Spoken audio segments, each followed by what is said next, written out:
I always say I'll go on any podcast, anywhere, anytime. There was a time when nobody wanted to hear what I had to say, Yeah. and now if anybody wants to talk to me, I mean, I'm all for it. So that sounds Yeah. great. And I looked at a little bit about what you've been doing and what you're up to, and I mean, I don't know if I can measure up to people like Eric Strand and Travis Swanson, but I'll do my best. How's that?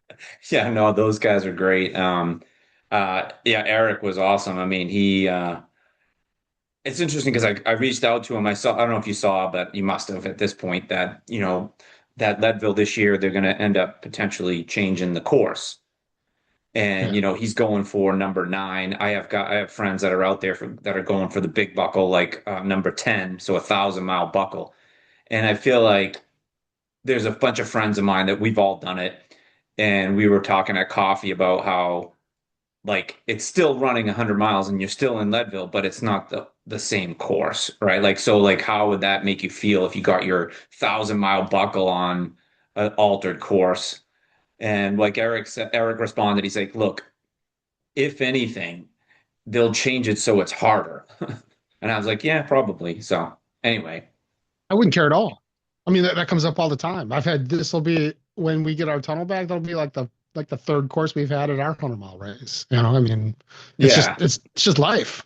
No, I get it, but I think the part that they're talking about cutting out is called power line, and it Hmm. literally comes at, 70 miles into the race where you have to, it's pretty difficult. It's a sucky And part. Yeah, I've been there. I know. yeah, yeah. So I mean, you know what I mean? Like I honestly feel like when they changed the no pacer at Winfield, I feel like I want to go back now and do it because that's the way the new course is.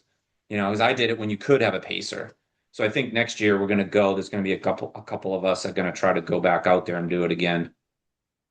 But then you got to get in the lottery and all that Yeah. I rigmarole. think that another guy that we ran with, he did it through like the Leadville Legacy Fund and raised money. So I think that either way, we're probably gonna, whether we get in the lottery or not, or we'll do the hopefully one or the other charity. So why Leadville and what's your history with that Yeah, it's race? a great question.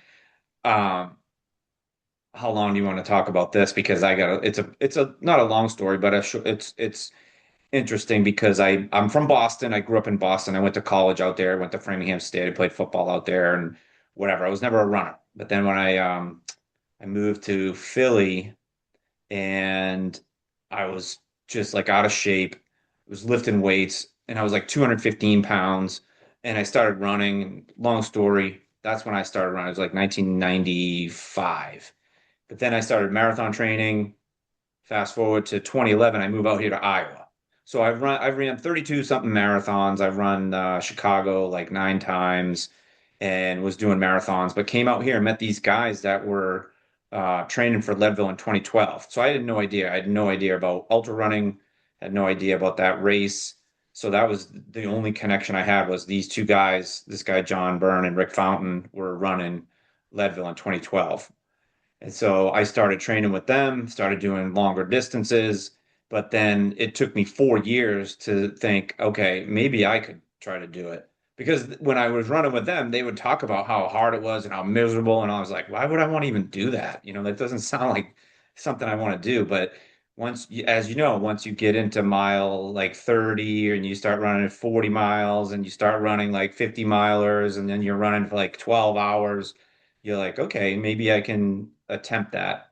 So there was a bunch of us. There was 6 of us from the Quad Cities here that we raised all this money. We raised like almost $30,000 for a couple different charities. One of them was like the Navy SEAL Foundation. A friend of mine was a Navy SEAL, and he paced me. That's how I even heard about it. And then we did it in 2016. We all went out there, and the statistics proved correct because only 3 of us finished out of the 6. So I was at 50% finish. What year was 2016? I want to know if I was there or not.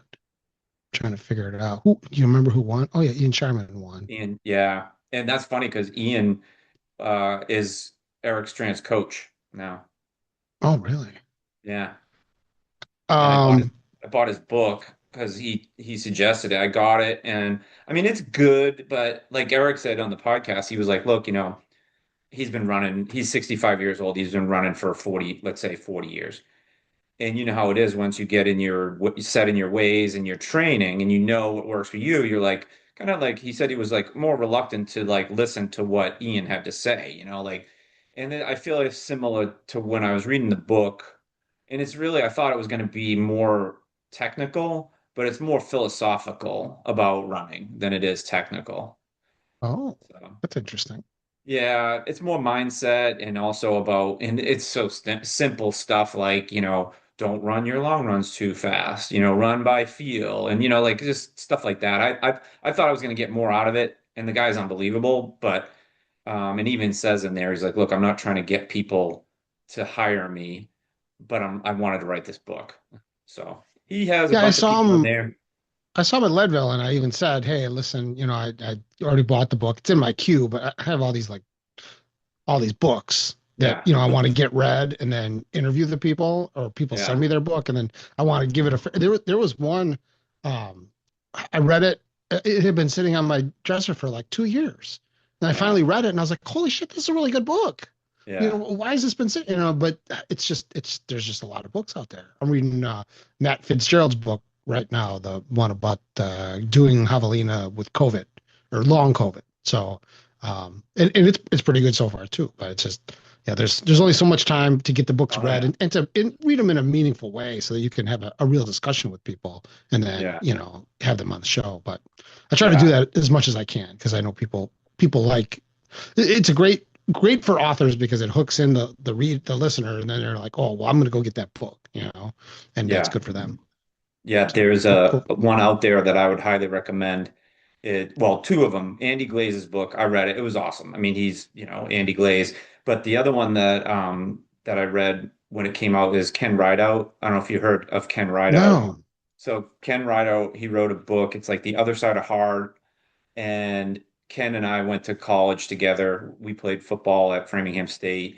But then he became the fastest 50-year-old marathon runner in the world. He won the world major marathons at 50 years old. I'm gonna put this in my Yeah, it's shopping cart. yep, Yeah. Ken Rideout. He has a podcast now. Right out book. All right, I got it. It's in my cart. So this is, and for anybody that's listening to this that doesn't know me already, this is what you do if you want to get stuff like this. You put it in your Amazon cart so that you Yeah, remember it, and then you leave yeah, it there. Okay. yeah, And then at yeah, some point, my wife's going to say, "Hey, we need batteries for the thing, and we need that thing for the yeah, thing, and yeah, then that other thing." And then I'll put it on my cart, and I'll buy it.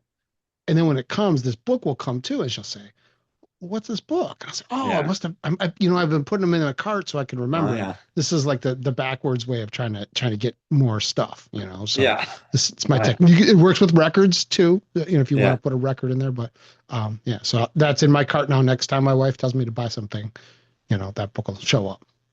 Oh yeah, I have two daughters. One just graduated from Iowa, and one's going to be a sophomore. And same thing. We share an account, and the cart sometimes will have stuff in it that I don't see, and I'll hit like either purchase now or add to cart, and then clear cart, and then it would be like, wait a minute, I just spent $700. What's in there? Like I just bought something for $25. Like what's going on? And 12 things show up. Yeah. Now, where in Iowa are you? I'm in Bettendorf. Oh, so have you had Bonnie Bush on? Well, Bonnie and I worked at John Deere and then I got retired 2 years ago. And Bonnie and I were on panels together. And I mean, I would definitely have Bonnie on. But you know, I've been trying to, it's, you know how it is. It's hard to get people to commit to like even an hour, even if we do it online or if they come in person. I like doing it in person because you can sit there and see the person, like, 100%, way you better. know, but this works just as well. Yeah, Bonnie, is funny about Bonnie is going back to my how did I know about Leadville?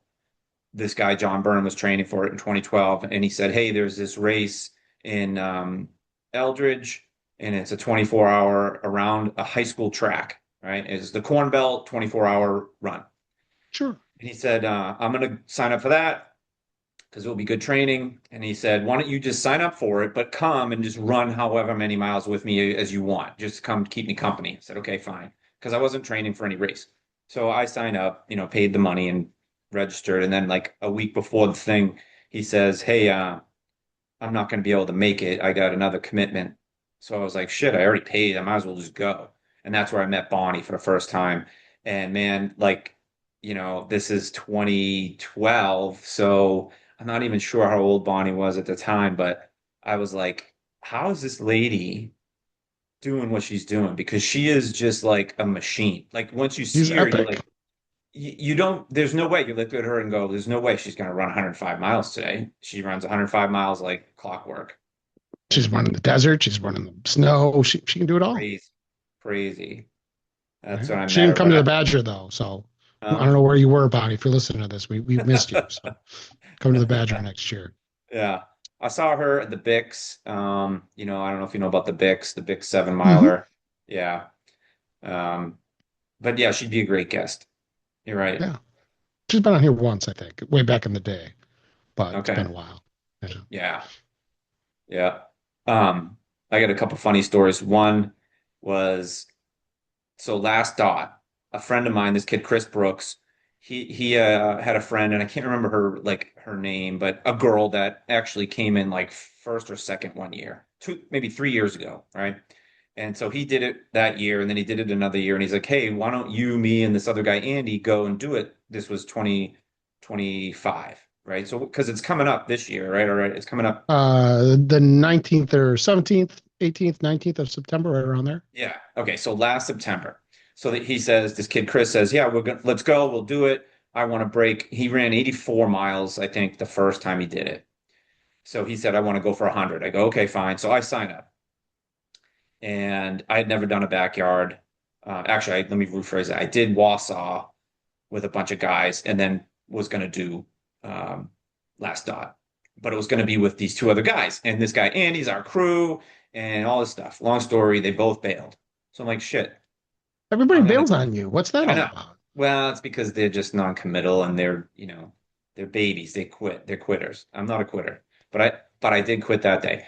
So I I was going to go, point that out if you didn't. I yeah, was going to make yeah, sure to that's say right. that. Yeah, this is the best though. So I go and I'm like, I'm not a great crew person for myself. Like I just, brought what I thought I needed for clothes and some food or whatever, right? And I had a little tent. And here's the shitty part. I buy this freaking tent at Dick's that doesn't even open like to 7 feet tall. It's like a 5 foot tent. Like literally, Hmm. I had to duck under to get, it was stupid. The whole thing was a disaster. But I go up there, I stay at this hotel, I wake up, I go set my tent up in the morning, and whatever. I start, and if you remember last year, it got like really hot and humid out, and that's just like my kryptonite. It was like unusually hot for that time of year, I think. And I was like done, like cramping so bad. I don't know if you remember, but I was like, I sent you a note after. I was like, hey, I was the guy that was on the ground basically crying for like an hour. I got to that the first, Oh, hold on 1 second. yeah, sorry. I got some sort of a noise going on my Oh, phone. It's sorry. like an alarm. Oh, but you know what it is? It's an alarm to come and do this at six Okay, o'clock. there you It's a wonder I made it on time. go. Funny. Okay. So That's how old anyway, I am now. I have to set yeah, alarm for everything. I got a yeah, call, I got a Zoom, I got a court. yeah, Everything has got to be an alarm or else I forget. yeah. Oh man. So there's two stories. One that I'll tell you, but so like the other one was, if you remember, Mark Dowdle was there, right? So I had met Right. Mark at Wausau, and Mark goes to Last Dot. And so, and you in the beginning, when you guys were doing like the checking the numbers and putting them on the board, and you had to be in the corral and all that, and so his strategy was literally like, I don't need to be in there until like 2 seconds before you have to go again, right? That's like he Right. wants to have all that time, right? So him and I were standing there, and you were yelling. Someone was yelling for his number, like 19, where are you? Wherever. He was in his tent laying down, and so then he comes out and he was explaining. He's like, "Listen, for every second I stand, that's going to add up to so many minutes and hours over 24 hours or whatever, right?" So we were laughing about that because he was like, "This is ridiculous. Why do I have to be in there?" And blah blah blah. But anyway, he goes on and kills it at that. But after I think it was like my sixth 4 mile, whatever it was, like I couldn't move. Like I could not, like both my calves and my quads. It never happened to me in my entire life. Been running for 40 years. It never, ever, ever happened to me until that day. And I like could not even move. Like my abs tightened up, everything. And you guys, like everyone there was unbelievably nice, by the way, like giving me electrolytes, drink this, drink this, drink this, and nothing would work. And I swear I was there until people came back again and I was like able to get on my hands and knees and like crawl out of that little corral area. And then one of the volunteers gave me a ride back to my car, and I was like, I'm done. Well, and just for the people that are listening, the last dot. So it's a last person standing, but the format's in two locations. You got to run 4 miles Yeah. one way, 4 miles the other way. And the way that we do it is we hand time it, and there's a cash prize. So for that race, there was like a 2,000 something dollar Yep. prize. Yeah, I remember. So we have to account for you being in this box before we start at the top of the hour. And if you're not in there, then you're out.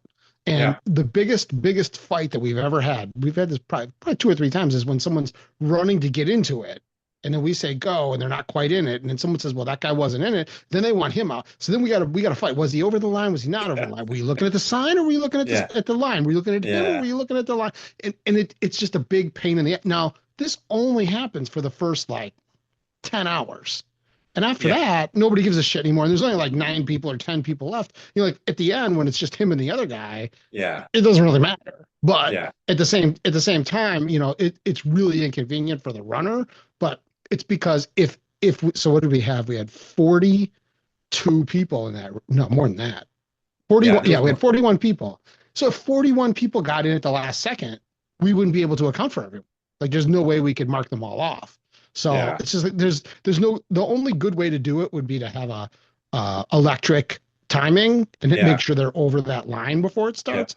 But then that costs another, because I mean, if it's a 2 day race, that's $7,000, and Yeah. then that's going to get added to your race fee, and Yeah. nobody wants to pay another $50 a piece to do this race either. So it's like a catch-22. Now, someday that may happen, that there may be, if there was 100 people on the last dot, well, then I'd go buy a stupid timer, like why not? I mean, I have the Yeah. money, but it's a really it's stressful to me too. Like I always tell my wife, that first 24 hours is so stressful. And once everybody, because if you look at the rankings, by 24 hours there's only 6 people left.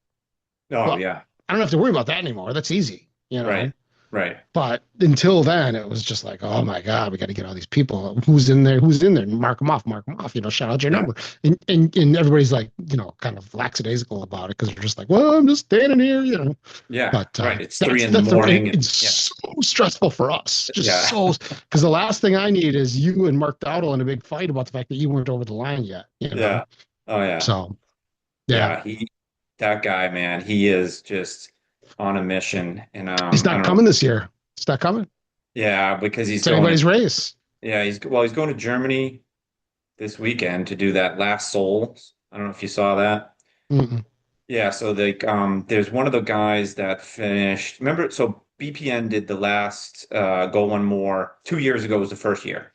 And so the two guys that were at the end was this guy Kim, and then I forget the other guy's name. But anyways, this guy Kim is from Germany, and they had to stop that race 2 years ago because of lightning and whatever. So they kind of called it a tie. And then Mark won it last year, and so he invited him out to go do this race over there. So he's doing that one, but he set out to be a pro runner, and he did it. He's in. He's like, one of the best in the world now. Well, this last person standing thing. Yeah, exactly. Yeah. I Yeah. mean, I don't follow the sport of last person standing much. Like, I mean, even, like I've talked to Laz, and he said, well, if you want to be a qualifier, you should do this. And I'm just like, I don't want to be a qualifier. I don't care about that. Like, it's Yeah. fun the way it is. And I think we're one of the only people that actually give you cash money when you win. So Yeah. that's fun for me. To me, the worst thing that could possibly happen is that dots could have like 500 people in it, because then it wouldn't be my fun birthday weekend where I finally get to talk to runners. And like I just got done with the Badger where I had, probably, 1,000 distinct conversations with people. And Yeah. I mean, that screws you up. Whereas dots, there'll be people I'm going to take a loop off and hang out here and talk to Scotty, and then I'll make them some tacos and we'll just sit and talk for 4 or 5 hours. I Yeah. can't do that at the Badger. So that's, the whole idea behind dots is it's just fun. Yeah. I didn't know about those other options. And I would have definitely done either a 12 or a 24, or I think there's a 48 too, right? Yeah, but you can if so like if you sign up to do last stop and you only make it 12 hours, you'll say I'm out, but I want to keep running and I'll let you run till your 24 hours is up without any change.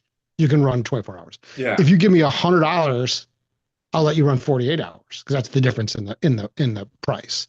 But we Okay. just take you out of the last person standing and put you in the timed event, and it is what it is. But because if you trip and fall at mile 3, I don't want you to be screwed out of 150 or $200 and go home. It's not like screw you. I got all this food. It's the leftovers race for me. I have Yeah, a yeah, shed full of crap from the last yeah. race. So, I Yeah. buy some water and I buy perishables, and then everything else is kind of already left over. So I want people to come and have fun. I don't like that's the whole thing in a world where there's a lot of races and they're not as user friendly and they don't care as much about the runner. Like everybody wants to be a race director. They think that there's this way they're going to make a bunch of money, and Yeah. it's a whole thing. And the quality of the races, and I'm not picking on a specific race when I say this, but the quality is going down a little bit every year. Less swag, less attention, less, great crews. They're running out of volunteers. They're running out of supplies. What they give you for your dollar is getting worse. And it's getting more expensive at the same time. Yeah. And, for me, I just want to put on really, really good races. I want to give out a lot of swag. I want you to walk away feeling like you got what you paid for. Yeah. And if you pay for a race, I want you to have a race. I'm not Yeah. just there to take your money and then say goodbye. Yeah. Some of these, I just did an interview. I don't know if you may have seen this on social media, but the last finisher of the Badger 100, very last woman, she comes running through, breaks down in tears. I don't know this lady. She just cries and whatever, and then she posts on the internet. She ran because her son 4 years ago ran it and finished it, and then he was 25 and he had a heart attack playing football. He was a football player. He just had a heart condition, died. They Ugh. buried him with the buckle, with the Oh, Badger buckle. They put the picture of him with his bib from the Badger race on the backside of his tombstone. wow. Oh, wow. And then she came back four Oh, years man. later and ran the 100. Yeah. For him, she got the same buckle he got. My wife Wow. almost cut her off. She was a little bit behind the cutoff. She almost cut her off. Something told her to let her go, and she made it. She made it with 12 minutes to spare.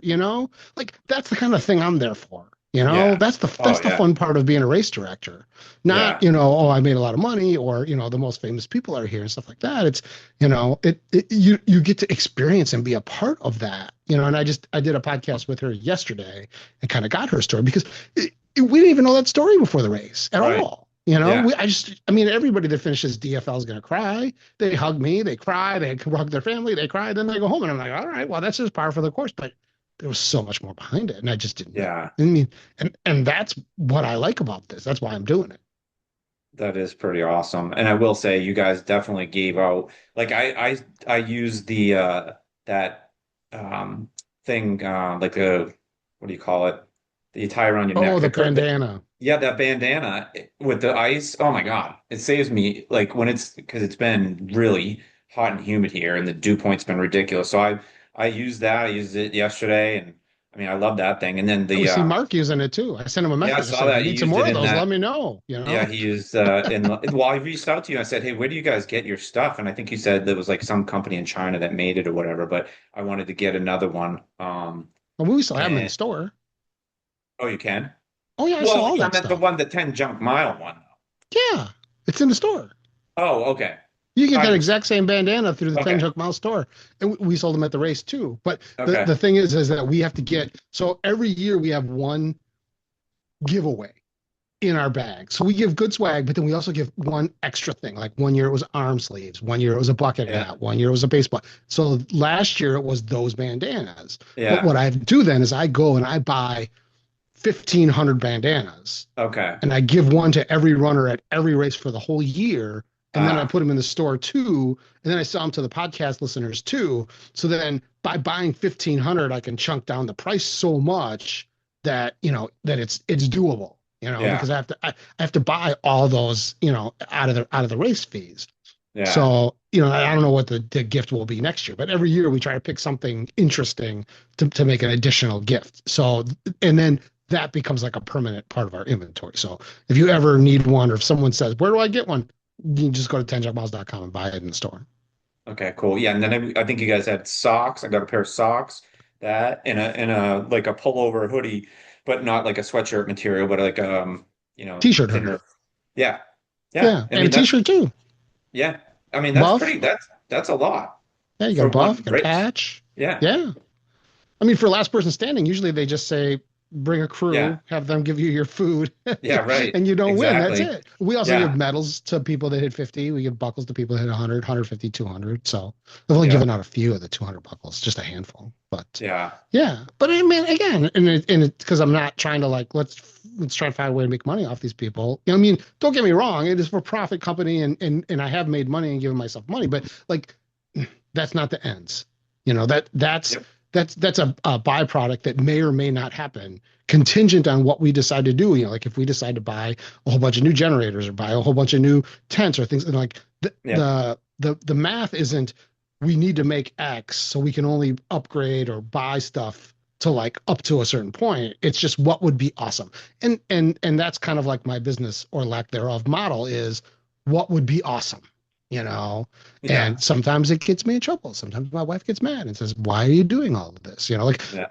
last night we decided we're going to start the Nick DeGroot scholarship program, and we're going to give one free entry to somebody, who to honor this kid, for the rest of the race. And then my wife rolls her eyes and she's like, "You're just always giving stuff away. You're always finding ways to not make money." But it's fun because this lady's going to come back and give that buckle to the person that runs in honor Oh of their wow. son's scholarship, and then everyone's going to cry, and it's going to be kind of cool. So I mean, That that would is yeah. worth one entry. Yeah, absolutely. Yeah, one entry. Yeah. I mean, come on, that is unbelievable. Yeah, I feel like you're right though. There's like a motivation for like corporations take over these races. So like I remember when before Lativa Sport or whatever it was Lifetime. About Sportiva, yeah. Yeah, yeah. So like Lifetime. And then I remember do you remember um, probably 5 or 6 years ago, and it was like an April Fool's thing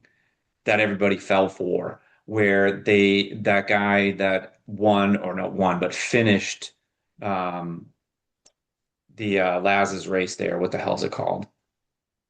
The hell's the stupid race called? Barkley? Yeah, he finished Barkley. What was his name? Anyway, he came out, him and this other guy said that they were buying the race. Like they were gonna they were gonna merchandise it and all this other crap. And people started freaking out about that, because they were like, no way, this is like the last one, like the secret everything and blah blah blah blah. But anyway, I think it's what I've experienced here was that this race, the Bix, which has been around for I think 52 years. They went with like medals. Then they said no more medals, only every 5 years. Then it was like then when you go to like the register to get your number, your bib, it was like a virtual gift bag type thing, as opposed to like giving stuff out. It was, go online and get a coupon for this and that and everything. And I'm like, man, you're paying, I think it's like $55 for a 7 mile race. Yeah, well, and it reminds me of when I was a kid, or not when I was a kid, but when I was a young runner, we would get those big bags. There'd be all kinds of shit in there. There'd be Oh like a yeah. water bottle, there'd be a Yeah. pencil, and Yeah. this is Oh yeah. cool. And now Yes. you get, here's your bib, and if Yeah. you finish, maybe you get a finisher's award, and that's it. Yeah. Sometimes And I don't, you don't even get little safety pins. yeah. And I mean, and that's not to beat up on races, because I mean, No. and I talk about this a lot. All races are not created equally, for sure, But then there's super big corporate races, like Jameel and like the UTMB, and then there's smaller corporate, like Ornery Mule and 10 Chuck Miles. We're companies, We're not Yeah. just non for profit people out there, and non for profit. That's another. It's kind of like Yeah. it doesn't really mean anything, No. I could make 10 junk miles a non-profit, not for profit, pay myself $100,000 a year salary, and then, run around and tell everybody we're not, I mean, that doesn't Yeah. mean anything. But, but you can tell a difference. I always say you can tell when you get your water at the aid station in the cup. It's one of those cups that can't really hold its strength, its sides, it's kind of wobbly. Or when you get the safety pins and they kind of bend when you try to put them in, you're like, this is a Yeah. race director that's finding every possible way to save money, Yeah. Yeah. Yeah. Like Yeah. that's kind of sad. Yeah. Yeah. I think, yeah, that's the new thing is no water cups. I don't know if you know that, like, that's been the new thing where you have to bring your own. Yeah, we do cups, all cups, all the cups. Yeah. We got styrofoam cups, I got paper cups. You can Yeah. have two or three cups. It's not that I hate the Honestly. environment. It's just that Yeah. if you really care about the environment, don't come to the race. Yeah. Yeah. Yeah. Don't Right. fly Right. from Right. Australia to do the fucking race if you're going to Yeah. be worried about the recycling of or Yeah. you got seven kids. You're driving around in a Yeah. minivan and you're pitching about the cups. Yeah. That's not what's killing the world. No, Just I know. It's because just what happens, crazy. you don't get the cups, and then they show up at the aid station and they don't have their cup. And then and you Yeah. what you're gonna die because you don't have a cup, and then you got to have Yeah. cups for the people that don't have cups, and then the other Yeah. guy sees the cup and he wants the cup, and the next thing you know, Yeah. everybody's using it, and just it's one of those things that it feels good and it sounds good, but and then you got to buy the little polyurethane cup with the little hook on it. You got to give those to everybody or sell them. I mean, Yeah. I'm sure Jameel's selling them to you for like $7 a piece or something, you Yeah. know. But again, No. it's like, come on, Yeah, and really? when it's not like a marathon where you're going to throw it on the ground. You're at an aid station. If you're going to take a drink, you're going to throw it in the trash right there. I get the fact that they don't want to recycle or they don't, whatever it is. I don't even know, but it's annoying because, if you are, if you have your own, say you're out of a pack, you got bottles, whatever. Even if I have soft flasks and they're already full, like I'm going to open it and put it in different water. I don't know. It's annoying. It was annoying. I Yeah, think that's the it's way everybody's going though, is like, okay, we don't need to have cups. well, Whatever. the way everybody's going is not a good enough reason for me to do it. But this is Yeah, an no, argument that I keep having with I wouldn't people. recommend it. I remember so another friend of ours, he did I paced him in Leadville for like 14 miles in that one section, like when you leave Twin Lakes. And they had biodegradable cups. And so I grabbed like a whole thing of mashed potatoes and it was in this like biodegradable cup. And he was so like environmentally conscious. He's like holding it while he was trying to run. And I'm like, dude, give me the fucking cup. And I just like threw it into the woods because I'm like, what are you doing? We're not gonna carry a half a thing of mashed potatoes with us. Uh, Biodegradable. I mean, yeah, I wonder how much extra that cost for biodegradable cups. probably a lot. But I think I saw something where we talked about the cost of these races going up, and I don't even know. I think Leadville is like $350 now. But by It's the got to be time more, way more than that. It's got to be maybe it way more is, than that. maybe it is. But I remember like somebody was saying like, okay, if you factor in the cost of like going out there, it's like $3,000. I mean, Four when you're ninety five. Four okay, so ninety five. $500. Yeah, for the run. 575 for the bike. Oh my God. Yeah, And no training money, camp's a grand. no prize money. No prize money, and probably not a lot of swag. But they do give you that jacket, Yeah, it's a cool and it is a jacket with nice your name and the buckle. time and everything. And the buckle. Yeah, the buckle is handmade, so that's got to be expensive. Yeah, our buckles are like $100 a piece. Yeah, they're pretty cool. Um, but yeah, f $500 plus, again, you're not going to go out there the night before. So you're looking at either Airbnb, a hotel, plus all the money you're going to spend during training and flying out there. Maybe a car rental or Yeah, flying. all that. Yeah, It's it's the cheapest five, part is the race entry fee. That's why every the yeah, race trainers are like, well, they'll pay 600 then. I mean, true. I think Jameel's Javelina's I want to say 600. I'm gonna fact check that real time while we're talking here. Yeah, I mean, still, that's a lot. Javelina is 525. So Okay. the total is 597 when you come to the taxes and the fees, though. And guess what? It's sold out already. Yeah. You know, so there's what is there entrance? There's let's see, there are 1,011 entrants Holy crap. And 500 bucks a piece. at $500 a piece. That's a lot of money. That's a lot of money. Oh my I mean, God.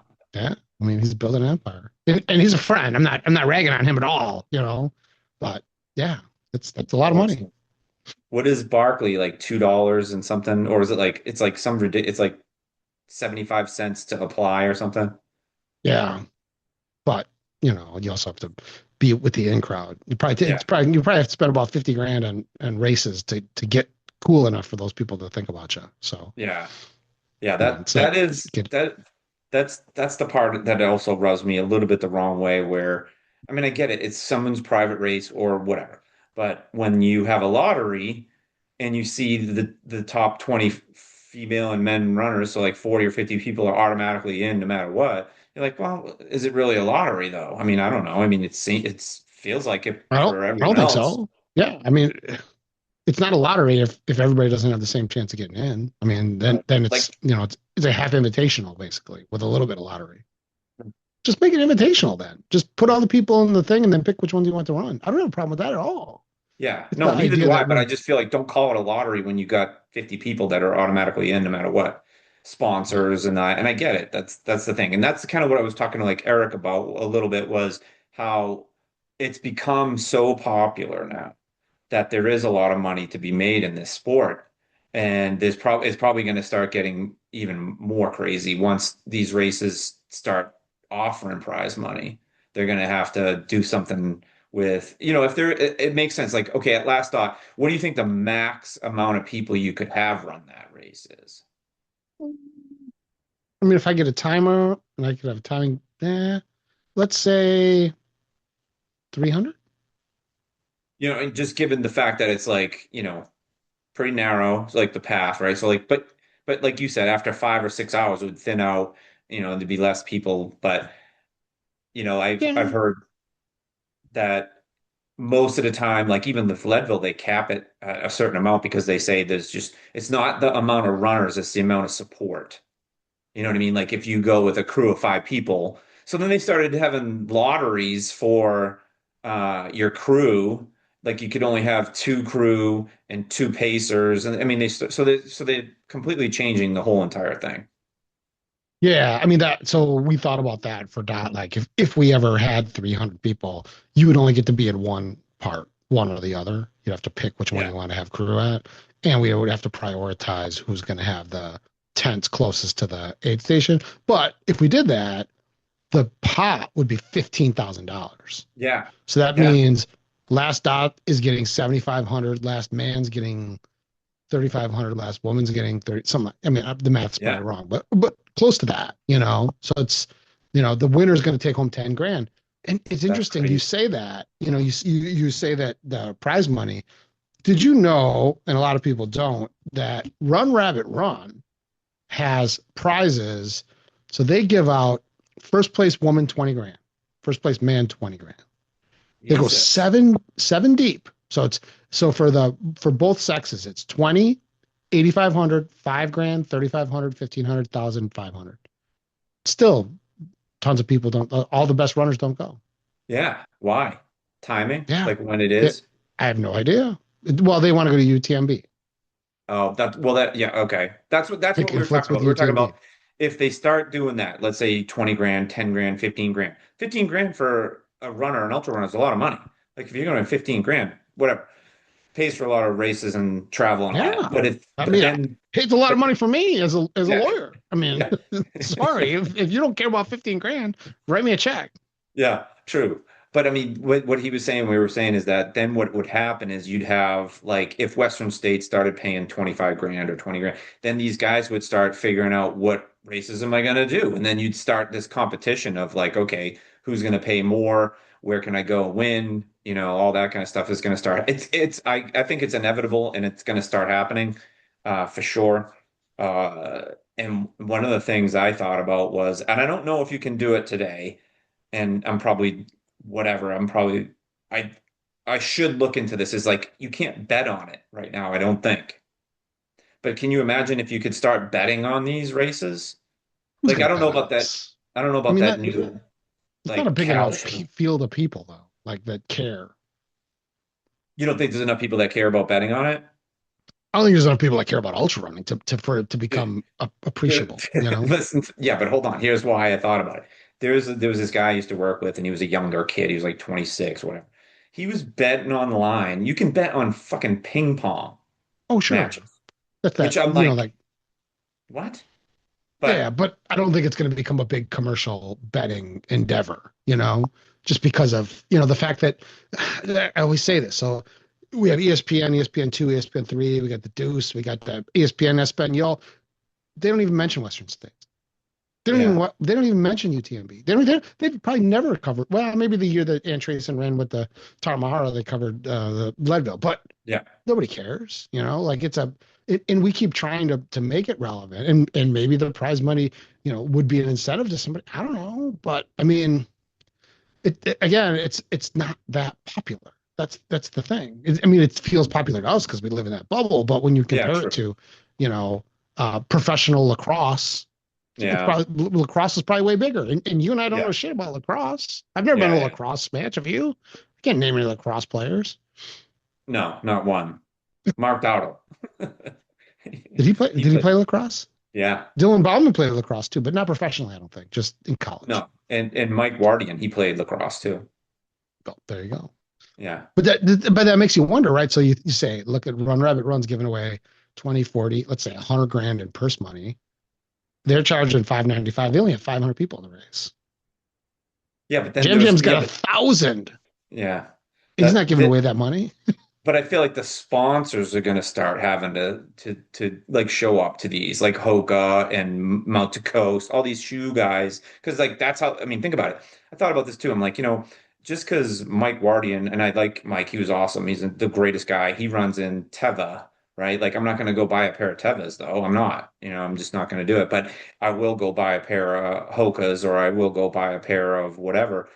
For me, I don't. If you're they're like model athlete, you know, am I going to be influenced to buy him because the guy won Western States and those shoes? Maybe. But those shoes companies are going to have to do something like that. They're going to have to start, like they already do, um, paying for these guys to come to those races, like they're Yeah, well, and they athletes. pay a lot of money to the races themselves too, That's what I'm you saying. know. Yeah, like once But that that money gets doesn't higher, trickle down to the athlete. no, not much. I Yeah, mean, Western State, they don't give money to the athlete. yeah, Mike that's Wardian crazy. is one of is the only is one of two people that I have run with in two different continents. Ah, okay. Like individually, we've Well, gone on runs together. We maybe ran that'll in be a Africa. Jeopardy question. It was on the TJM trivia. We do this Beat the Nation and it has like TJM trivia just for people that listen to all the shows. But yeah, we ran together on the coast of Durban the night before, the day before the comrades, and we also ran here in Chicago. He came to Chicago, and Okay. we did like a pre-marathon special. And I wasn't going to run because I wasn't feeling it. And he's just like, "Oh, come on, you got to run with me. We're two continents." So yeah, so we've run together in two continents. Yeah. He has the record for the seven, continents, 7 days, but he did 50 Ks, not just marathons. It's crazy. It's crazy. He's next level, but and he's also, I mean, obviously, 13 years I've met a lot of elite runners and famous people, and he's probably one of the most down to earth and coolest that I've Yeah. ever met. Like if I Yeah. was in Washington D.C. with nothing to do, I could see myself messaging him and saying, "Let's go for a run," and I could see him immediately messaging me back and telling me yes or no, and if Yeah. so, Yeah. coming and running with me. Just Yeah. like he's that kind of person, just a cool dude. Yeah. I reached out to him on Instagram and he did the podcast. I mean, that's crazy. Like I thought there's no way this guy's going to do the podcast and he did it. And it was fun. It was a good conversation. Yeah, he's always fun. Yeah. I feel like the other thing I was going to ask you about was we talked about the money, we talked about um, what it could do. I feel like it's going to happen, and I think that it's already started a little bit like around here where there are these races that are just popping up, there's backyards that are popping up everywhere. A But lot of backyards. Yeah. yeah, but like you said, the honorary mule, like there's a guy, do you know Josh Sun? Do you know I know Josh Sun? Josh. Yeah. Sure, Yeah, sure. so Sun Trail Racing, he puts on an amazing race too, like in terms of support. I've done a bunch of his races, signed I've up to done the do. 50 Ks of convenience. Oh yeah. And, it's funny. How long have you known him? So I met Josh at that track, that Corn Belt running thing in 2012. Okay. So did you know Flynn Schultz? Yes. So Flynn Okay. was best friends with one of my good friends, Kyle Deeds. So Kyle and Flynn used to run. He got Kyle into ultra running. So there was a year, I want to say it was 11 or 12. Flynn was at everything that we did. Yeah, We always ran. We ran into him at Leadville at the yeah, little ice cream parlor. yeah. And the year that Flynn died, Josh Sun ran the Superior Trail 100 with his bib in his place as his first 100. And I want to say, and someone can fact check me on this, that he didn't know what he was getting himself into and didn't know anything about it. And it's a really hard race. And he finished. Um, and I think I might have met him for the first time there. I think I might have met him for the first time there. But then it was a funny story. He and I both went to do the Angeles Crest 100 the next year, I believe. And it wasn't until the pre-race meeting that he learned that you can't use trekking poles. When I told him, he just had this look on his face like, "What are you talking about? We can't use Yeah, trekking poles."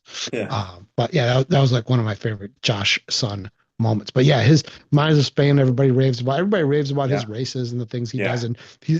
And from what I can tell, and I've only done the 50 Ks of convenience, but from what I can tell, from what other people have said, he's trying to do things that would be cool as well. That he's Oh yeah, not trying yeah, to yeah. just nickel and dime people and make money. No, He's just, definitely not. And he gives a yeah, lot of swag too, and he has great swag. This year, I did the Loud Thunder. So there's like Loud Thunder, there's a 50K and a 50 miler, and I did the 50 miler this year. And you get like a hoodie with a zipper. I mean, he does socks, gloves, hat, like all kinds of stuff. So it's a great thing. But so speaking of Flynn, so real quick, when you were telling me the story about that woman, her son died, and she ran the race and the buckle and all that, like. Well, Flynn, when he passed away, I think it was like 2 years later. So like he did one year, him and Kyle did Potawatomi 150. Like they ran yep. 150 miles. I was there. Yep. Okay. And so I think his brother was not a runner. And his brother Uh, started training. yeah. He And did it in a dress. I don't know about that, but I know that he went down and I think he did like 200 miles. Yeah. Yeah. Yeah. I was there. I do an aid station at Potawatomi every year. Okay. And Potawatomi was my first 100. So Okay. it's near and dear to my heart. Funny thing, the old race director, Eric Skitchai, he just finished Badger 100. And it Oh, was kind of wow. cool because he gave me my first 100 mile buckle Yeah. and I gave him a 100 mile buckle. It was Oh, kind of wow. like a That is full cool. circle moment. But Yeah. yeah, Ryan, something short. I don't remember his name. I never met him. I just remember hearing the story from Kyle, and I was like, that blew me away. I was like, man, that's unbelievable. Like he wasn't a runner and he goes and runs 200 miles for his brother. I Crazy. was there and I remember this, but I don't remember what his name. I want to say his name was like Rin Schultz or something like that. Someone's Yeah. yelling on the side of the trail, like Scotty, that guy's name. But Yeah. anyway, yeah, that was interesting. Yeah. So I remember that same 24 Corn Belt 24-hour thing. I went and I signed up just as a training run again, like the next year. Okay. And they have, like you were saying earlier about the last dot, you have volunteers and they're trying to make sure they get everybody's number and all that. So when you run around that track, there are volunteers that are like set up under a tent and you have like, say there's 7 volunteers and you have one that they assign to you that you have to tell your lap every time. You got to go, hey, I'm on lap 22, lap 25. So anyway, I'm there and I'm not, again, I wasn't going to try to win anything. I was just there to run. Okay. And there was this older guy, a German guy that was like the race director. And someone ratted me out. And so like the way they had the track set up is that the ends, the corners, you can't run in the inside lane on the corner because of the way they wanted to map it out to be 100 miles after 400 laps, whatever it was. Dude, I walked one time inside the cone on one turn, okay? And this is like 45 miles into it. And this guy must have said something because he thought I was trying to win like the 24-hour thing. So he told Mhm. the race director. So I come around and the race director is like, "Hey, stop, stop." So I'm like, "Okay, what's the matter?" He's like, "You're cheating." I was like, "What the hell are you talking?" Cheating. Yeah, cheating because I walked inside the first lane on that one turn. And so I I looked mean, at my it's watch. an error. It's not cheating, right? Trust me. I go, look, my watch says I'm way ahead of what the actual laps are, because they either missed one or not. I'm like, so I was like so mad. I was like, all right, I'm leaving. I just left. I was like, all right, see you later. You think I'm trying to win and cheat? Unbelievable. Yeah. So your whole idea behind this is that you are interviewing people that change things, or what's the concept behind this? Yeah, no, the concept behind it was so I got laid. I think I got retired. I mean, laid off, whatever you want to call it. And I was like, I always was into making movies and doing all kinds of like TV production stuff in high school and then in college and all that. Long story. I ended up getting in sales and then my career took, whatever. So I worked for 30 years and I was like, okay, I know about running. I like talking to people. I can talk. I start a podcast and it was like, take a chance on starting it. And then it was the why not you part is that anybody could, if you decide that you want to do something and you're committed to doing it and you can focus on it, and you can do anything, right? Like these people that I interview are just like normal people that decided to do something abnormal. I had like this crazy goal, right? Like that I'm going to run 100 miles, right? And or anything, start a business. And I've had on two people that started businesses, like a bunch of people actually that started businesses. It's the same kind of concept that if you say, why am I not doing that? Like if that person can do it, why can't I do it? You can just do it. You got to just take one step at a time. Have you So have that's you learned anything in the process of like certain traits or certain things that the people have in common that did yeah, succeed or did take the yeah. chance? Yeah, I think Mark asked me that same exact question, like, why, what is it that makes you succeed? And I feel like it's, I would say for sure in the ultra world, and because I've interviewed a bunch of different kind of people, but I would say in the ultra world, um, it's all mental, right? I think it's all mental, right? You have to physically train and be ready to do something, but mentally you got to be able to withstand where if you are training and you quit in training, you're going to train to quit, right? And I feel Sure. like that these people have learned that they've gone through so much, whether it's something personal that they've gone through that allowed them to see the other side. Like I went through a divorce and it was like, did my life prepare me for like running Leadville or did Leadville prepare me to take on things that were really hard in my life. And I think it's all of it.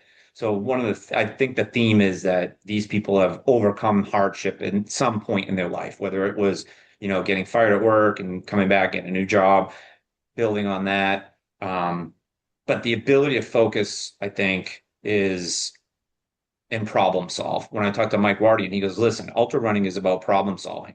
He's like, you're out there by yourself. No one's coming to help you. You either figure it out or you don't. And in the people that figure it out, whether it's a stomach problem, something wrong with your shoe, something's wrong with your gear, whatever it might be, you're the only one that can figure that out, you know? How do So you I figure would out say, somebody like me that's both achieved really, really hard things and completely failed at them too? yeah, absolutely. Yeah. I mean, no problem. I've learned like I've DNF'd multiple times, you know. The worst thing I think is it did not start, right? Like I've done that too, which I feel horrible about, worse than a DNF. You're right though. I think, it was Tom Landry, I think it was said that you learn more from your losses than your wins. you know? Yeah, that's the book I've been putting off writing my whole life. Is That's going to be my writing story. It's going to be called DNF.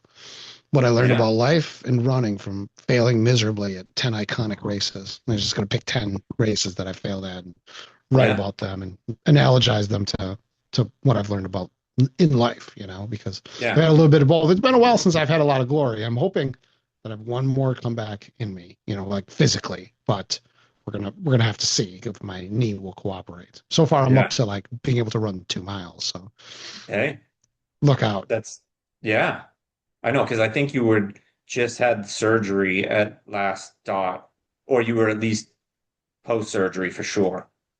Last stop was the first time I was allowed to put my leg on the ground. I was non-weight Yeah. bearing until last stop. That was my first day of weight bearing. Yeah. So it's been 1 year of recovery from this surgery, and now I feel I feel pretty much okay. I feel like I'm back, and I'm able to run, but we don't know. I've been having some problems running, and it could be that I'm incredibly out of shape from not running for so long.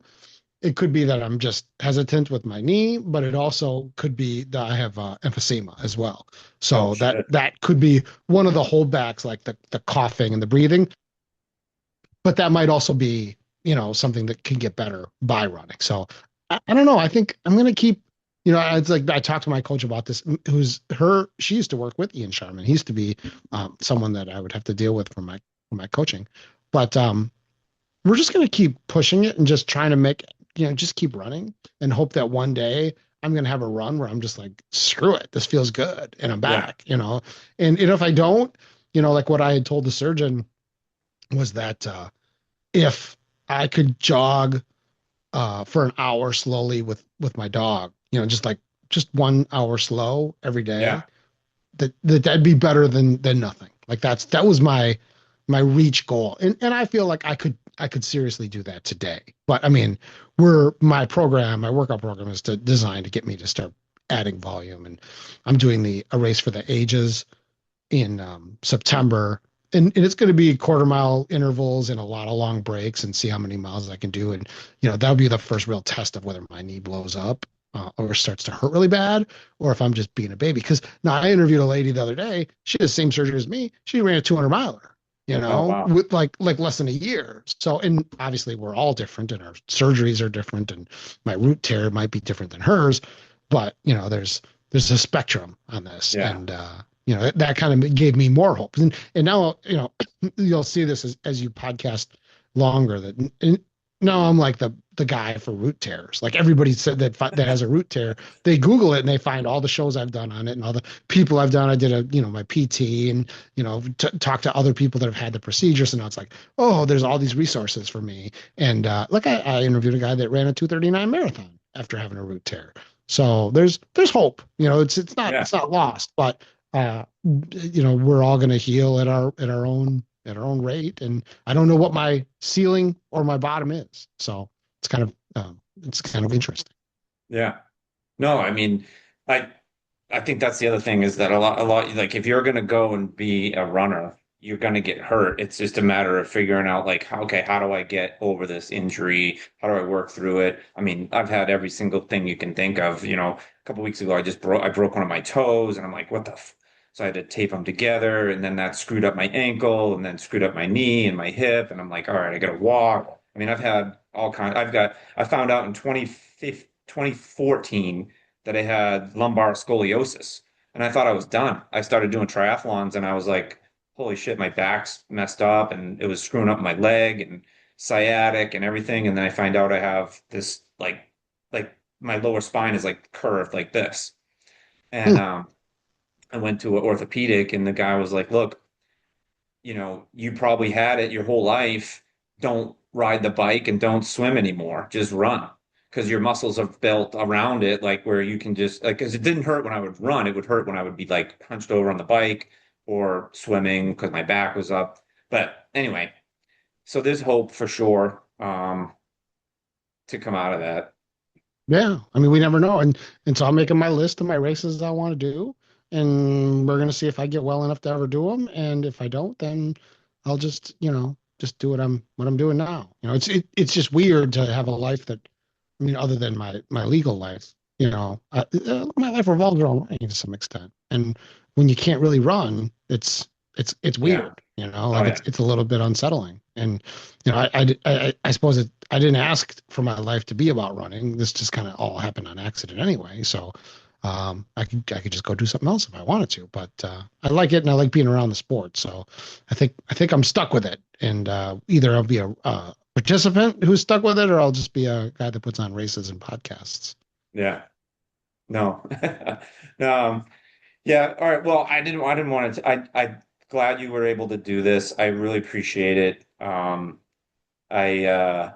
I would love to, do your show or whatever at some point. I was just gonna put And this on both. I thought we yeah, that's would fine. just No, like no, absolutely. swap Absolutely. cast it. But you asked me about like, ask me questions that versus me and you and just talking or whatever, being interviewed or being the interviewer. But, I'm running Hennepin 50 this year, and it's kind of like my redemption race. I ran it or I signed up and was supposed to run it, and I DNF'd at 31 in 2019, and I was so pissed. It was like I got divorced, right? So it was a long story, but I that was the day I decided, okay, we're done.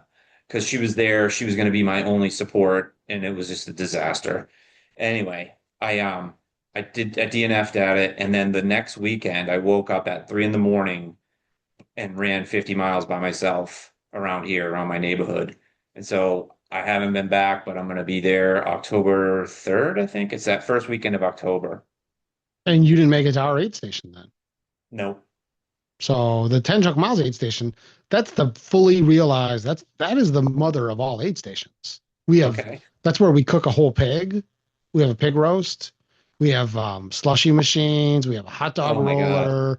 We got the disco ball over the thing and loud music. I mean, that is the crown jewel of my aid station. I do a bunch every year. I do Potawatomi. I do Kettle Moraine. My wife does, because it's always on the same day as Potawatomi. Now she does the Mad City 100K. I do Hennepin, and now I've also added next year the Shawnee Hills 100. I'm doing an aid station there. But those are all like weekends where I got to take the whole dog and pony show down there and spend the weekend taking care of Yeah. people, and but I get something back. That's why Michelle does an aid station for me for Ornery Mule. That's why Yeah. there's a aid station by the Potawatomi guys at my race. Like, so it's kind of like you scratch my back, I'll scratch yours, and Yeah. and I like to No, do a that's better awesome. job than they did. So I work really hard when I put on an aid station. Nobody's ever walked away from one of my aid stations and not had a good time. So but I will see you just once then, because you're doing the What mile? 50. What mile is it? I want to say 40. You might have Okay. just missed it, because people they come to us and then they have to do something else to finish the 50. Yeah. And then the hundreds come through twice. Yep. So what you should do is come through, don't fuck around. Just get your stuff and keep on moving. Go get your 50, and And then then when come when you're back. done, come back Yeah. and hang out, because Yeah. we got Yeah. beers, we got pig, I mean, Yeah. we're having a good time, and you can hang out with us, and we can talk more too then.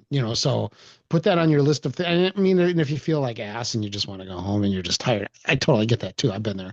But if you think of it, just come by Yeah. and just bring your chair and sit down, and we actually camp right there, or we'll sleep in our cars or tents, at the aid station, a lot of us. So it's a good time. I like Yeah. doing aid stations. I like giving back. I think even if I wasn't a race director and I couldn't run, I'd probably continue to do that. It's pretty satisfying, especially when you hear people like after the race say, "Oh, that was the best aid station. Those guys really took Yeah. care of me. They saved my race."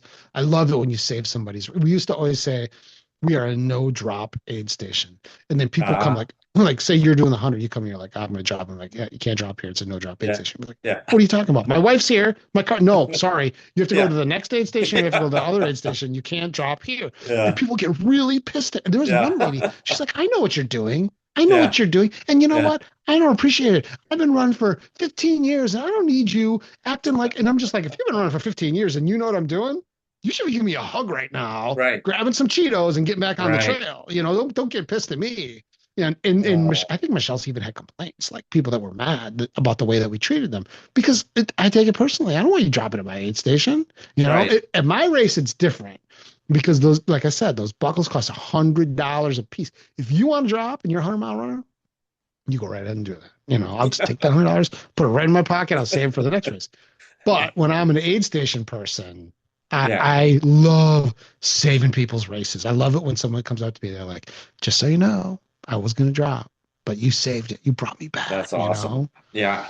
No, that is unbelievable. And I told this story a couple times on the podcast about how I so I finished Leadville in 2016, which was I was 48 years old when I did it, which is crazy, right? I mean, 50% finish rate, I do it.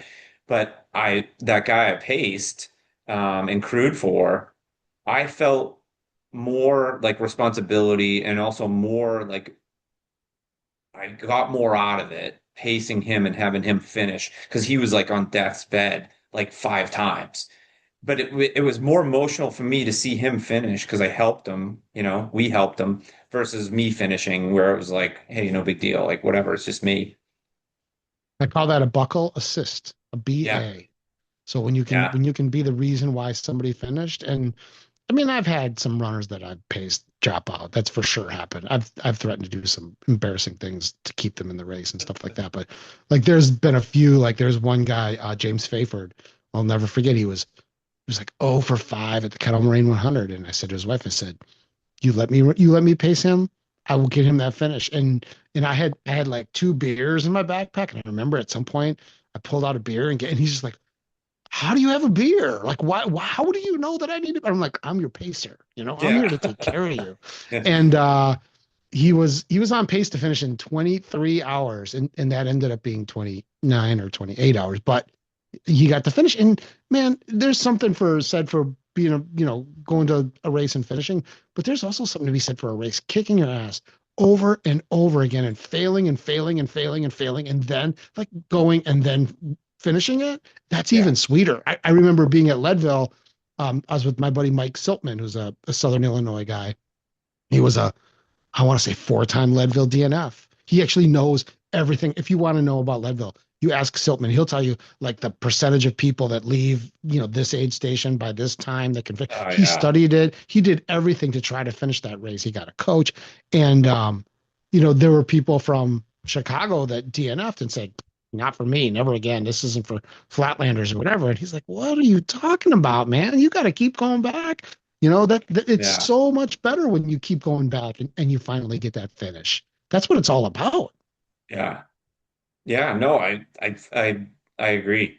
There was a guy in Leadville when we were out there, and he had the year and DNF on it, and he tattooed it on his leg, and he had like 9 DNFs in a row, and he was going Mm. for number 10. And you like you said, this guy that we ran with in 2016, his name's Kurt Johnson. He got hurt. He made it to Hopeless Aid Station on the way back, and he couldn't go downhill because his knee was messed up. And then he went back in 2018 and finished. And I'm like, man, like just knowing what it's like, like going and out there and knowing how much you're going to suffer again and you DNF'd, it's hard. That is hard to do. I mean, I was I'm at Leadville in 2016. I just found it. Did you do the beer mile? no, we didn't, I Yeah, I don't did. even I know. I was there with Dusty Olson. I did the beer mile. I was hanging out. I got a picture of me with Ian Sharman at the beer mile, and yeah, so we were staying at the New Balance house, not sleeping there, but we were partying there. And Dusty Olson and this girl Jen Smiley Coker, sorry Jen if you're listening, got so drunk that we ended up having to leave like in the middle of the party because it was so out of control. And then we ran into Tim Olson randomly Yeah, on the street, I just ran into him walking coming up. around. He was going up when I was going down the mountain. Oh no, this is like the day before. Like we were at the parties. We were Yeah. just partying. Yeah, But yeah, I like know. for I'm a saying long time, during the race. yeah, we would go to Leadville every year just for the sake of, hanging out with people. And, we always did that beer mile. My friend Pat Sweeney put on the beer mile. I'm looking at the picture. There's a picture of me, Jason Green, and Sean Blanton at the beer mile together. That was a good year, man. It was a party. I had a big a big fireball flask, like a huge, and Mike Wardian was there too. Was Mike he? Wardian was there because I did the beer mile and I was running with the flask and I was yelling "Viva la Flask" while I was running on it. So yeah, I remember a lot of it. That was a great year. Oh, fantastic. Man, we were fortunate enough that there was someone from the Quad Cities had a sister that lived out there, and we were in the basement of their house, and there was five of us, and there was only two bedrooms. So there was like two pull-out cots in the kitchen. We lived in this dungeon for a week before the. It was probably not a good week before the race for us. It was miserable, but I feel Yeah, like it made us tougher for the race. yeah. I paced someone who didn't finish. I think for a lot of years I paced people there that didn't finish. Bad luck. I'll put a picture in the chat of me at the beer mile. Looking very excited about the beer mile. That was like the highlight. And I mean, I don't drink, but that was a fun time. Oh I was yeah. pacing. I don't remember who I was pacing that year. Oh, it was my friend Dan Slater. Yeah, that's who I paced. But I probably went there like 5 or 6 years in a row, and then I never got picked. And it's funny, you know Eric Strand. He came here to my house and we did a interview together, a long run. Oh wow. And in the long run, I mentioned to him that I never get picked. That I've been in every Leadville lottery since they started the lottery, and I never get picked. And then like 2 days after it released, I got a phone call at the office from Cole Cholber, and he's just Yeah. like, Scott, what the hell? Like, why didn't you just reach out to me and tell me that you didn't get in or that you wanted, like, all these years you've been getting, he's like, I can get you in the race, no problem. So I'm like, all Yeah. right. He's like, we set this whole thing up, and it's shitty because it's a lottery, but sometimes when you're a podcaster or Right. something, they want you in. So he's like, I'm gonna get you. You're in. You're in next year. Just apply. You're in. You're in. You're in. So then I applied, and then on the lottery, the day before the lottery, I got a call from him. He's like, Scott, did you sign up with a team? I said, God, oh yeah. yeah. He's like, well, that screws everything because if you're in, then your team has to be in too. And I'm Right. like, oh well, Right. that's okay. You don't have to. He's like, no, no, no, I'll handle it. Don't worry about it. So then all my friends got into it. We had a whole team. It's kind of fun. Yeah. Yeah, that's actually a pretty good thing about it. Like you go and you can get, I don't know how many you can have on that like list. If one gets picked, you all get in. That's pretty cool. Yeah, I think it was like 4 or 5 of us or something like that. But Yeah. and then it ended up taking me about 4 years to finally end up going to do the race from deferrals and COVID and things like that. And then when I did, I ended up DNFing at fish hatchery anyway because I wasn't ready to do it in any way. But I really am glad that I got to be a part of it. Like Yeah. we talk a lot in the sport about, there's like it's very binary. Like either you went there and you crushed it, or you failed and you're pathetic. And I think there's a middle ground in all this. And I was taught it by a young girl that I interviewed on one of those little Meet the Nation where we talk to people, listen to the show. And I asked her about the races that she's been doing. And she's naming like 20 races she did in the last year. And she got all done. And she goes, but I didn't finish any of them. I just want to go. I just want to be a part of it. So I just go. And I thought, you know what? I get that. I get Yeah. that. I went, and would I trade it? Would I want to be a finisher of Leadville? 100%. I would give anything to be a finisher of Leadville. But I went there. I went to the pre-race meeting. I pinned on the bib. I got acclimated. I got on that start line. I ran those first two sections. I was a part of the race, Yeah. and then until I wasn't. And Right. then my buddy Ryan Wainless, it's funny, he finished the Iditarod 1000. So he's a pretty rough dude on foot and on bike. He's done the Iditarod 1000. And and we were at what's the part that they just rerouted away from. You just said it in the beginning of the show. Fine. Huh? Fine. The the part that they're changing the trail to take out the power line. The power line. Yeah. Yeah. Yeah. We're standing on top of the power line, and I'm just covered in sweat because I'm just rallying, trying to get to the. And he comes up and he puts his arm on me. He goes, "You know what, buddy? Because we're done." I'm like, "What are you talking about?" He goes, "We're never gonna make it. It's over. Yeah. You don't have to Yeah. hurry anymore. We can just Yeah. walk." And so me Yeah. and him and another guy that we didn't know just walked it in, and of course I flew my family out. I rented a big Airbnb. I mean, Yeah. there's a lot of expense, but I still got to be a part of the Leadville 100, and that felt awfully good, and I would do if I had a chance to do it again and I knew I wasn't going to finish, I'd still do it again because that was kind of fun. Yeah. No, it's an experience. That's the thing is like that shared experience with everyone else out there. I think that Leadville one, that knowing that it's a 50%-ish finish rate. There are people that have trained for a year, 2 years, 3 years, 6 months, pros, amateurs, whoever, and they're going to go and try no matter what, try anyway, right? That's the thing I think is that it's awesome. You know you're not going to win, right? I mean, there's only one winner.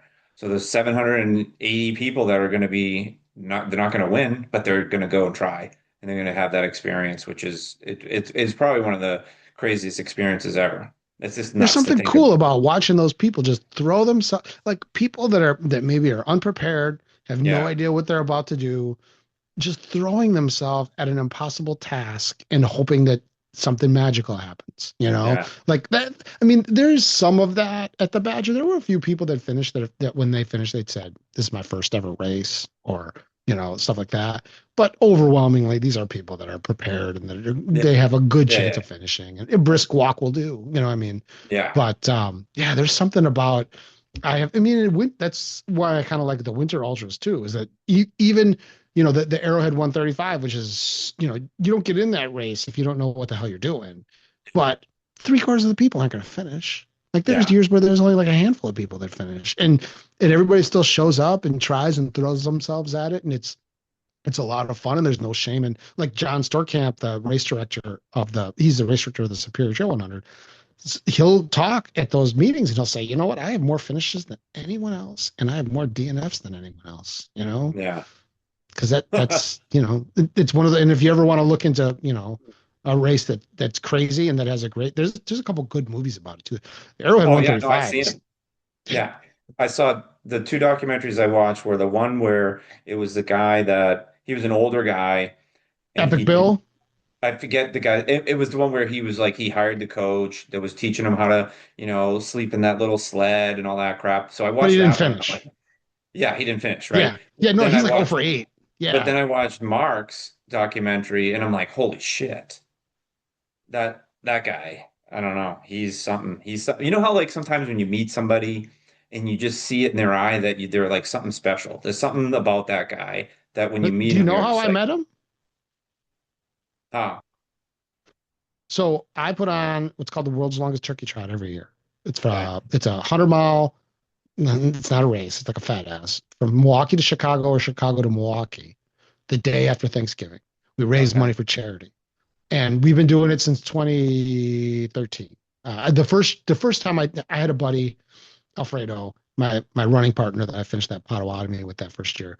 My ride or die running partner, and he got ALS and died. And we started to do this. He and I did this the year before he died. No, maybe 2 years before he died.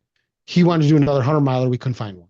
So I said, you know what? We don't. This is like 2012. People weren't doing as much stupid stuff back then. But I said, you yeah, know what? We don't need a 100 miler. We'll meet at the Bean.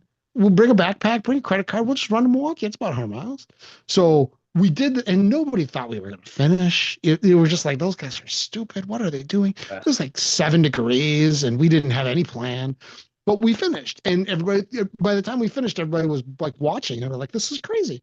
So then it developed into a. Then he dies, and it develops into a event where we. But every year, someone comes to this turkey trot that just saw it on the internet, yeah, never talked to me, never emailed me.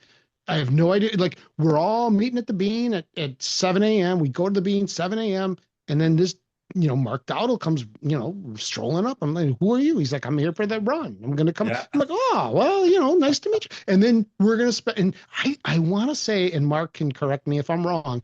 I want to say that he had said he had to be somewhere and he wasn't going to do the whole thing with us because he determines at some point it's basically the slowest person sets the pace. oh, got it. So Yeah, yeah, yeah, there's yeah, a yeah, ton of yeah, walking. yeah, It's yeah, yeah, very yeah, frustrating for fast people that, yeah, will stop at McDonald's for 3 hours in the middle of all this. And I don't think he was going to go the distance. And then I think he kind of fell in love with the group. It's like 30 yeah, of yeah, them. They're from yeah, all over the country. It's just stupid people walking in the cold, eating bad food and telling stories. And then he ends up doing the whole. I met his dad a couple times. His dad stopped by. Then we went to the bar afterwards, and his family came with. And that's how I. And then afterwards, I had something for him or some reason we needed to connect. And I said, I will connect with you if you come to my house and do a podcast. And then he did a podcast with me. And if you go listen to that podcast, it's funny because it's like I'm giving him like a how-to primer of stupid other races that he hasn't considered yet. And he's like, I'm like, oh, well, wait till I tell you about the Vol State and wait till I tell you about this. He's just like, oh, people do that too. It was kind of interesting. And then he came and did Last Dots and then ruined my birthday. And I mean, between you and me, I'm not disappointed that he's not coming because I Yeah. didn't enjoy spending we spent 24 hours with 2 runners left. Yeah. That's Like that's unbelievable. our permit expired, Yeah. like we didn't have any reason to be there anymore. My wife was so pissed. Oh She's like, my are you serious? It's just 2 people. We're gonna spend a whole day up here for 2 people God. Yeah. because they Oh. went past the 48 hour. They went all the way into the next day. Yeah, was it 53? Wasn't it? Uh, I think it was 52 or it was 53. 260 miles. Yeah, so 53, something like God, that, wasn't it? yeah, it was forever. But it was all in good fun. And he's a nice guy, and we enjoyed his company and stuff like that. But Yeah. yeah, I would hopefully we just do like a solid like 100, 150. I would like to see a woman win. That's one of the new chants. Someone put another $100 on the pool for women. If Okay. if a woman wins, they want to add $100 to their pool. But that would be fun to have a few competitive women show up and women to win the whole thing. Because I keep telling them, who doesn't want their name on a plaque in a bar like that? That's a big deal, Yeah, and a check. absolutely. I Yeah. mean, I mean, the give them a check big is, check. yeah. Yeah. I think that check allowed him to like keep going. And like, 'cause he was like, he wasn't working, making a lot of money, but that check allowed him to like go to that next level of races or paid for his trip to go to BPN or something like that. He So owes me. yeah, Oh, 100%. Yeah. he was on Rich Roll. I hope he talked about me. Yeah, I think he did. No, I watched it. Like It was, shout out Scotty Kummer. yeah. It's funny, like Rich Roll. Do you remember, did you ever meet David Clark? I was really close friends with David Clark. Yes, Yeah. he was on the 10 Miles twice. He was a Yeah. good friend. Yeah, Yeah.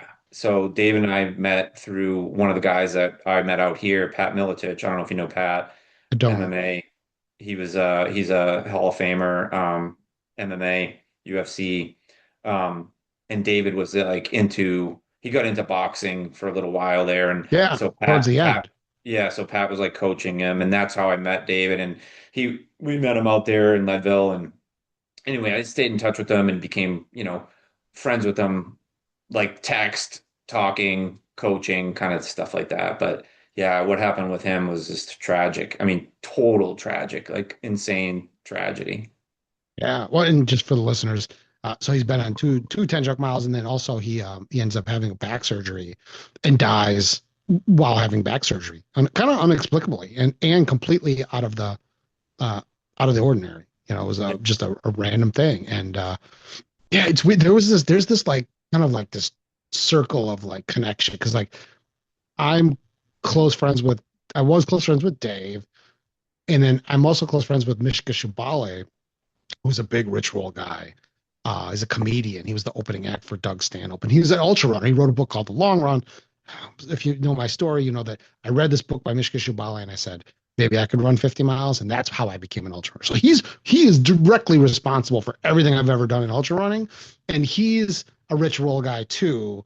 And him and Dave Clark are friends. So there's like this kind of like Yeah. circle of people Yeah. that Yeah. you Yeah. know.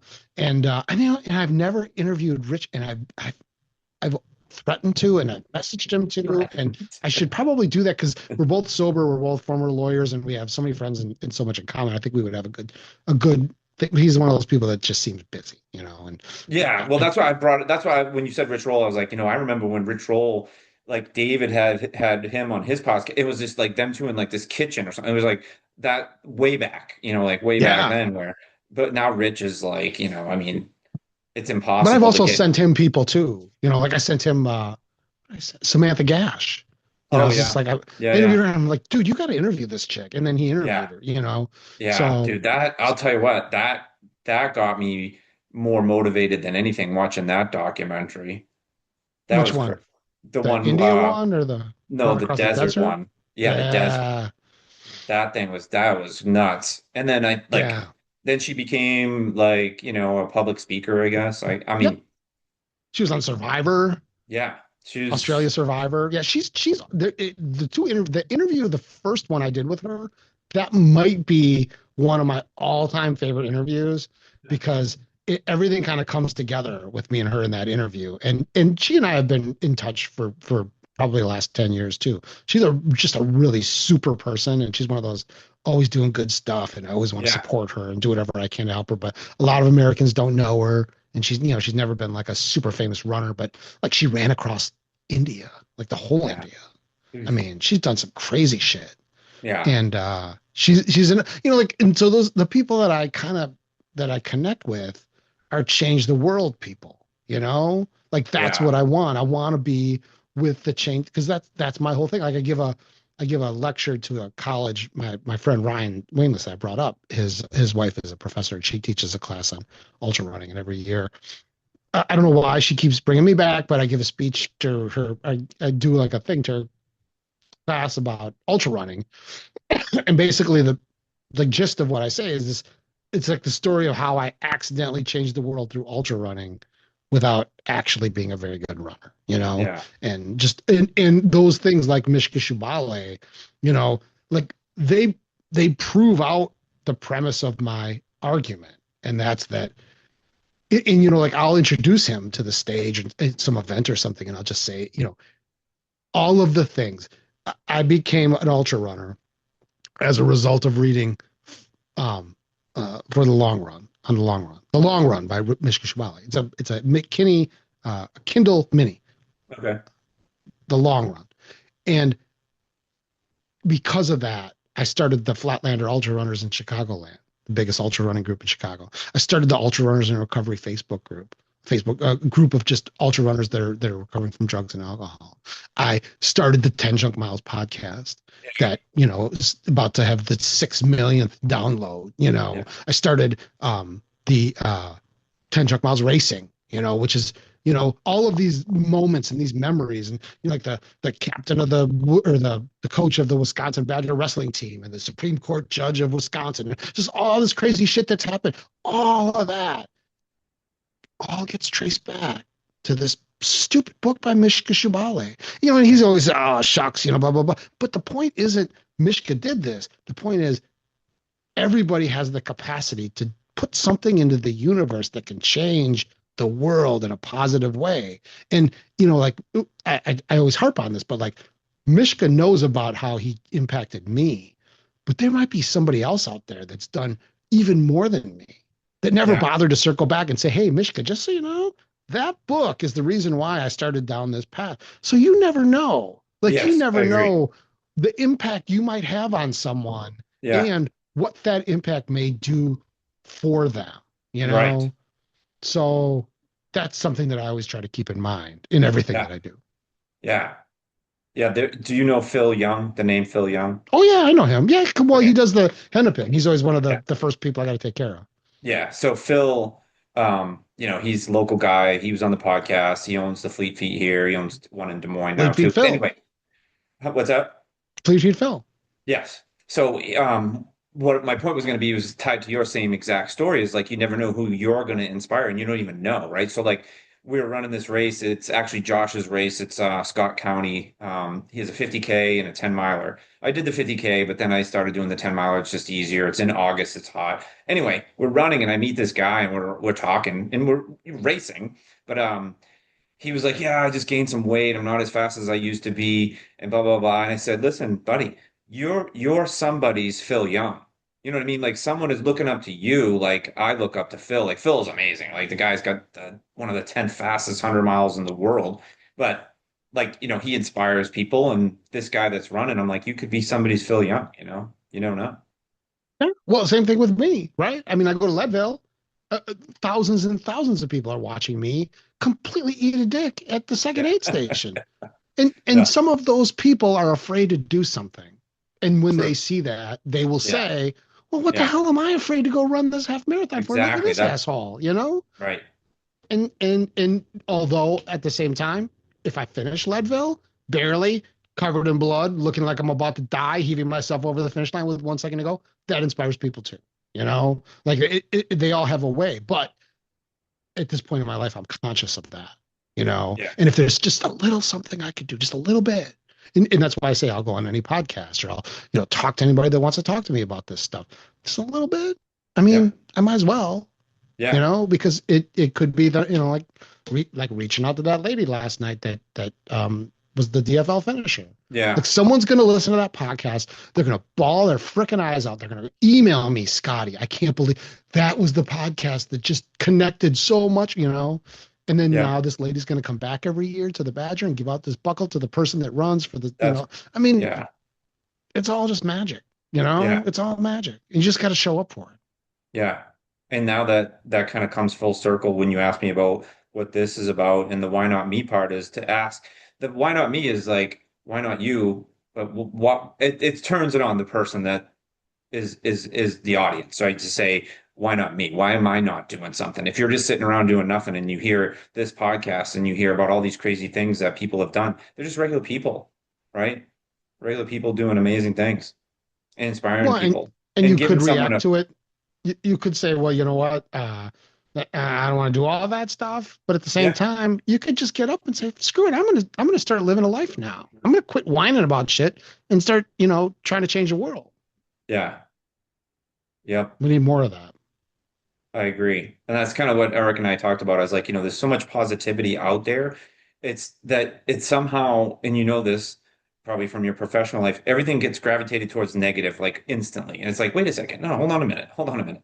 That's one negative thing out of 100. Let's pay attention to the 99 other things out here. That's the other part about like this is that I want to be more positive about like sharing these kinds of stuff, these stories versus there's so much information out there. So it's information overload and all that, but hopefully somebody gets something out of it.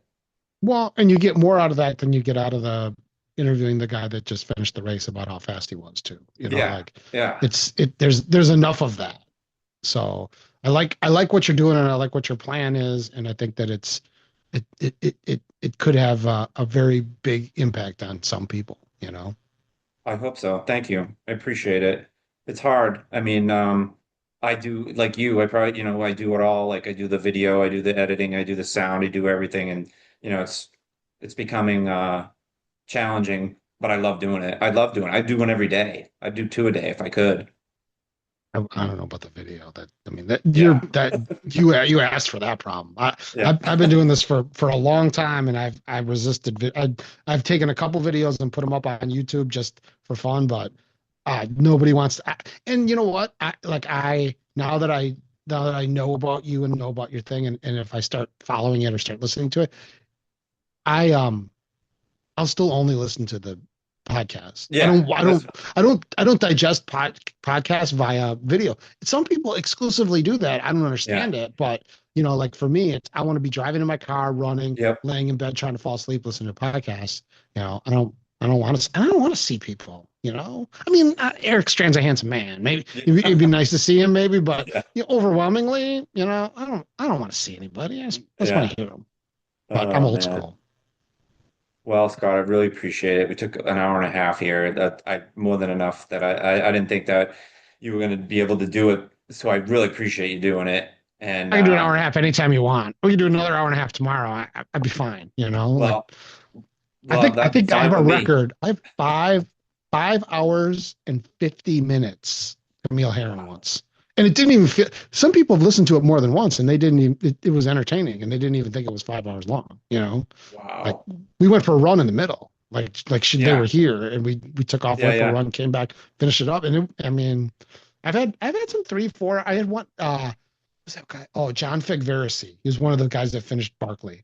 Oh, And we get all done. And then the next day he sent me a message and he said, hey, when I got done, my wife said, you were talking a long time. What did you talk about? And he's like, I don't know. It's just, well, how do you know you didn't say something stupid? He's like, Yeah. I don't know. And I was like, can I listen to it? I'm like, sure. And I sent it to him. He's like, oh, that's pretty interesting, and then Yeah. that was it, because like my whole thing is it's as long as it is. Like this Yeah. lady last night was an hour 15, you know. The next one I do might be 4 hours. I don't know. I mean, whatever. It doesn't matter. People can hit pause and go do something else. True. Yeah. Yeah. It takes me But yeah, it takes me 2 or 3 days to get through like a Rogan podcast sometimes, but it'll be from running. I'll just go run, I'll throw it on, and next thing you know, 2 hours go by and you don't even know it. yeah. Anything, if you ever need somebody, if you ever need it, let me know. Also, if you're having trouble getting a hold of somebody, maybe I know them and I can help you out. Okay. Yeah. But No, I appreciate yeah, that. keep I'll doing what see you're doing and you. keep training because I'm going to see you about 40 at Yes. Hampton. Yeah. Absolutely. All right, And man. you're not quitting. You better make it. You got to make No, it to the pig roast, I brother. know. Now there's so much more pressure now. Well, you got to make it to the first. Listen, if you make it to our aid station, you will finish the event. Oh yeah, So I know. just Yeah, think yeah, about getting to our aid station. That's it. yeah. All right. Because I'll we do won't it. let you quit. We'll make you go to I 50. thought it was a no quit aid station. Exact. Well, it used to be. Now we don't do that as much because Yeah. we're more busy. Well, I But won't expect anything less than that from you guys when I get there. The no quit yeah, part. no, we'll take good care of you. Then you go to 50, and then you come back and then have a couple of beers and sit in your chair and fall asleep and hang out with us. Sounds good. Okay, that's our All right. plan. We're doing it. Thanks a lot. Okay.